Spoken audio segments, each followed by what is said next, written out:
Hi everyone, I'm Mindy Eggen, and in today's video, I want to share with you the cards that I created with the July 2024 release from Concord 9th. This month, I was over on the Concord 9th YouTube channel introducing all of these bundles to you, and so I wanted to take a minute and just share with you on my channels the cards that I created. I will have all of these products linked down below in the video description, along with a link to my blog where I will have additional pictures. The first thing we are going to take a look at is the Checkered stencil pack. So this is 4 stencils in one pack, and there's going to be 2 designs. Each design has 2 layers to it. So that first one created kind of the straight line typical checkered pattern. This second design gives more of a wavy feel to the checkered pattern. Here's the card I created using the wavy one. It made a really great kind of poolside feeling. I did combine that with some dies and stamps from the Poolside bundle. And then I have one in rainbow ink blending, of course, which is a great way to kind of introduce myself to the stencil.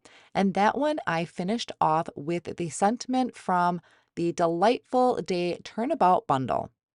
The next set that I have is the Defined Stamp and Die Bundle. This is a large stamp set with 10 sentiments on it, plus some little images at the bottom that you can stamp out. There is a coordinating die for those images. And then there are 2 rectangles. One is kind of like a straight line rectangle. The other one is scalloped edge. You can use either one of them to die cut out a sentiment or layer it together like I did here. So now on this card, I heat embossed the sentiment and die cut it out. I also used the checkered background using, I believe it was Nectar cardstock and maybe Nectar or grapefruit ink. And the flowers actually on that first card were that was from the Bootcut stamp set. I had to look it up. Now this one, I did an ink blended background. I used the flowers again from that Bootcut die set. And except I did it in black cardstock so I could create kind of some silhouette at the bottom. And then I just stamped the sentiment onto my ink blended panel.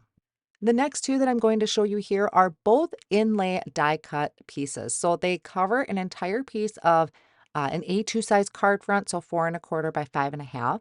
The first one is the Mystic Moth. Now, in all of these samples, there's always an example on the back of the packaging to show you how it is to look. Here's my card that I created using that one. I love the colors on this. There are a lot of pieces to it. So if you love puzzles, this is going to be great for you, but it makes such a gorgeous, almost like artwork on the front of your card. And it does also have some stitched detail in the background. The next card that I did is probably my favorite out of the 2, and probably because when I picture moths, I picture a night sky. Now, for the background, I did black cardstock, and then I did the moths in, I believe it was Harbor and Powder cardstock. So, very, very light blues, and it's so striking on black cardstock. That sentiment comes off of the Defined stamp set. The next one we are going to take a closer look at is the Posies inlay die set. Again, there's an example on the back. This one I really had a lot of fun with. I kind of threw on a Pirates of the Caribbean movie. I actually watched all 4 while creating these cards, and I just had so much fun with these flowers. Of course, I started with a rainbow, so I have tons of leftover pieces so I can create more cards using all those different color of flowers. This one is going with more a light and dark blue flower. And then this last background I have is light blue for the background and then white flowers with some extra color in the inside of them. So much fun to piece together. This is one of the card examples I did using another rainbow background. That sentiment comes off of the Defined stamp set. Here's another one where I used a poppy and nectar for my flowers. And for the leaves and stem on this one, I used sea glass and juniper. Beautiful color combination. The other one, I used artichoke and avocado. And then I have one more where I did the flowers, and instead of doing a die cut inlay, I just pieced these together on its own in a grid format for the front of my card. A couple things I wanted to share with you, I shared on the Concord 9th YouTube channel, is I found it very handy to have press and seal, double-sided adhesive sheets, and then either like a pick and place tool or a set of tweezers to help place those pieces in that inlay.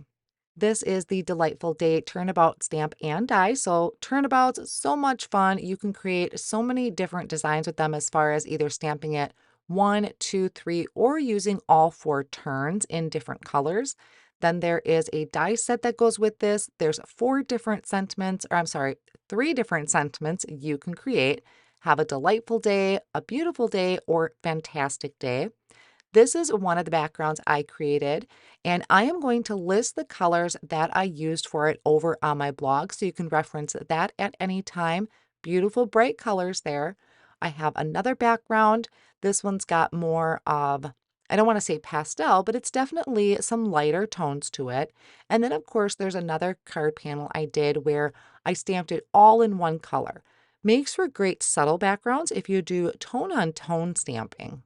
Here's one of my finished cards that I did. I know I used Tide Pool ink in there. I will list out the colors for these as well over on my blog. And I matched the colors from my Turnabout stamp with the cardstock for the sentiment. This is one where there's a couple individual elements like the leaves and the flower that you can stamp out and die cut. So I created a little bouquet down there in the bottom corner. There are also some smaller sentiments that you can stamp out, so that's how I was able to create the "I think you're fantastic" sentiment for the front of that card. This one is the Bootcut Stamp and Die Bundle. So we have a stamp layering set there for cowboy boots, and we have some die cut layering that we can do. I love stamp layering, so I had a lot of fun with these cowboy boots. Plus, I just really loved this Western theme. Lots of sentiments on there. Back of the packaging, you have your examples. And I am going to go ahead and show you some of the stamped out boots that I did. So I stamped the boots and layered them up with the different colors of ink. There's different patterns you can create. I do walk through one of those boots over on the Concord 9th YouTube channel, so you can always head over there to check that out. And then these are the layering ones. So this is a die set. You can die cut out to create that canyon scene, which I thought was so unique. And just by changing the color of the sky, I can either do a daytime sky or a nighttime sky. You can also just add a cactus to the front of your boot, or there's a floral bouquet or even a horseshoe that you can add. And I know the black boot is hard to see with my black mat, but it is so striking in person. Here's one of the cards that I completed. So I did an ink blended background. I know you're super shocked. I did the top half of the card with a light blue, the bottom half with, I think it's like a wheat color ink from Concord and 9th. And then I added the boots. Those were the stamp layering boot sets, and die cut out the coordinating die. This one is a die cut boot. I used that checkered background. The boot also has an etched design on it, which is a little hard to see on camera on the white, but it is super neat in person. I really love how both of these cards turned out and how well that checkered stencil works with this Western theme. Next, we have the Poolside Stamp and Die Bundle. Now, if you are scared of interactive cards, do not be when it comes to Concord and 9th. They make interactive cards so easy. It's probably one of the easiest interactive cards I have ever done. Now, what I'm going to do is show you my card examples. This is the die set and the stamp set, but I'm going to pop in a clip from the video I did with Concord and 9th, and I walk through in detail how to put this interactive piece together. I had done I put so much detail into that clip that I'm just going to insert it here, and I'm going to pop back in at the end of the video to talk to you a little bit more. But this part of the clip is going to be from Concord and 9th. I'm just quickly showing you here how the interactive die works. You just turn the handle and the lady is kind of just turning in her inner tube. Of course, you don't have to use that interactive feature. You could leave that off and just have her floating on an inner tube. The other card example I did is featuring the smaller die cuts on that die set. So they're smaller people with lots of small pieces to do different bathing suits, different hairstyles. There is a neutrals cardstock pack that has a variety of skin tone shades in there that you can use, but I also think it would work really well for the boots. I just didn't think of it at first. So be sure to check out that neutrals pack. And this is the card that I'm going to be sharing with you how to create in just a moment. I didn't finish it off with a stamp set or anything. I just kind of walked through the steps how to create it.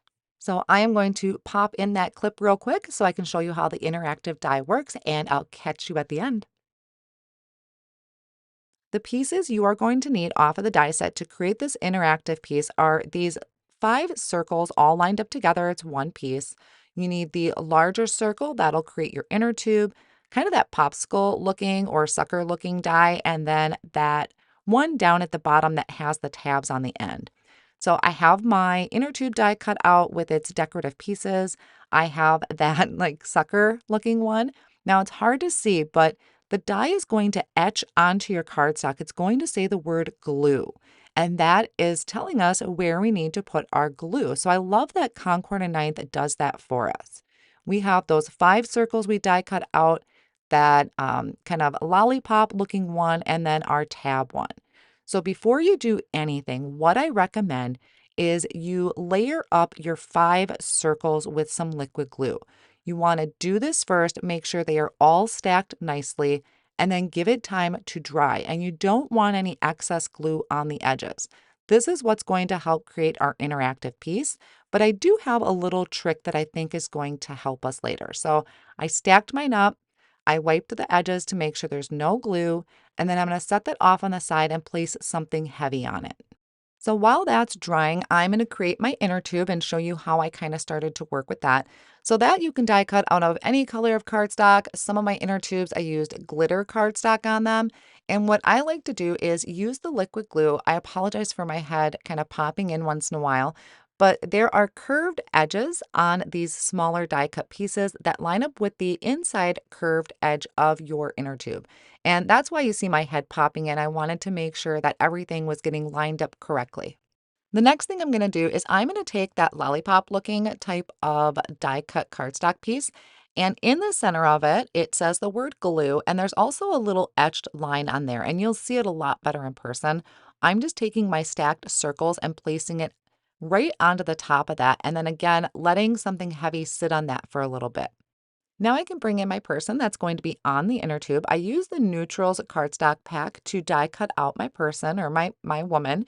And I did a black cardstock bathing suit. So you're going to see that there is a separate piece that creates this leg, and that's going to go over the top. So I start at the feet or at the foot, line that up, and then press down. It kind of gives more of a realistic look, adds that dimension. We have our hat here that's going to line up on the top. And there's an additional hat piece to again create dimension with the hat, which would be really fun in maybe a different shade. Maybe I could have used a dark gray to go with the black hat. I just really loved the black bathing suit because it's going to stand out really well against my bright yellow inner tube.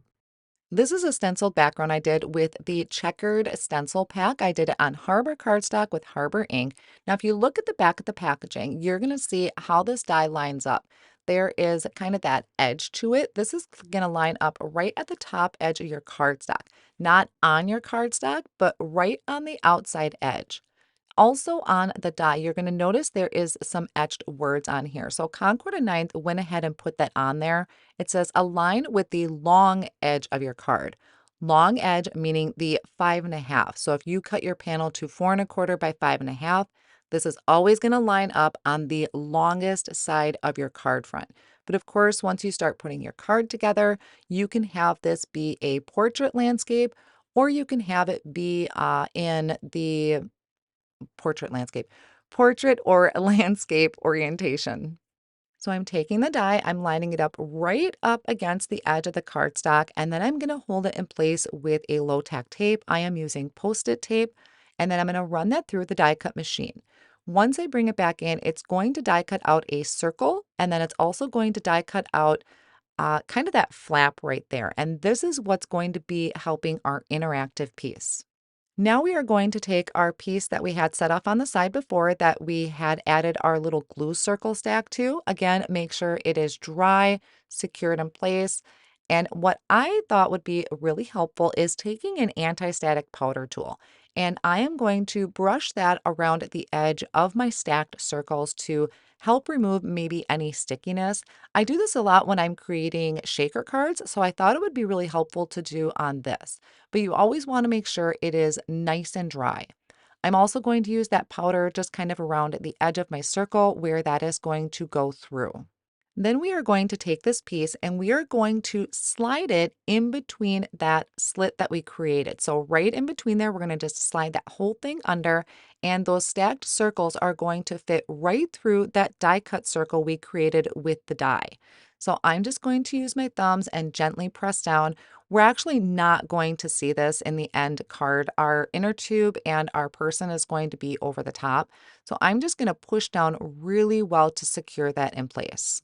We are not gluing this down. We are just letting the fitting of it, because it's such a tight fit, we're going to let the fitting of it be what secures it in place. So once you start moving your lever, it's going to give us that interactive motion. For our inner tube, we have our inner tube done, and then we have this other piece that's got these tabs on the edge. So on each of the tabs, there is a part that's kind of curved, and that's going to line up with our inner tube. It says glue that the die provided on there, so I'm adding a little bit of glue to the top and bottom tab, and then lining the curved edge of that with the curved edge of my inner tube. Now this piece we want to add to the front of our card panel before we add our swimmer onto there, because otherwise we can't see what we're doing. I forgot that step, so that's why mine looks a little rough right here. So always add your inner tube first. Now you're going to notice, so there's our circle that we kind of poked through the hole of our card front, and then our circle that's right there in the center of our inner tube. Just attach those with a little bit of liquid glue. Then I can add a dot of liquid glue to the center, and that is where I'm going to attach my person that's going to be floating on the inner tube. So look how relaxed and chill she looks. And it's going to be so fun when this is dry and I start turning the handle. But of course, before you start attaching everything, you'll want to make sure you stamp the word turn or use the arrow on that handle so the recipient knows what to do. And then also maybe stamping your sentiments. I like to create one as a practice run so that I know what I'm doing, and then once I create the final project, I know where I want to stamp everything. And I do that with almost every interactive card is I always create kind of a practice run first. So what a super fun interactive die, isn't that? I could not believe how easy that was to do. Here's one more real quick look at all of the cards I created with the July 2024 release from Concord 9th. I had a lot of fun creating them. I hope you enjoy something out of this release, or at least enjoyed me walking through my card projects. I will have links to the new release listed down below in the video description and more information over on my blog. Thank you all so much for spending time with me today, and I'll see you again soon in the next video.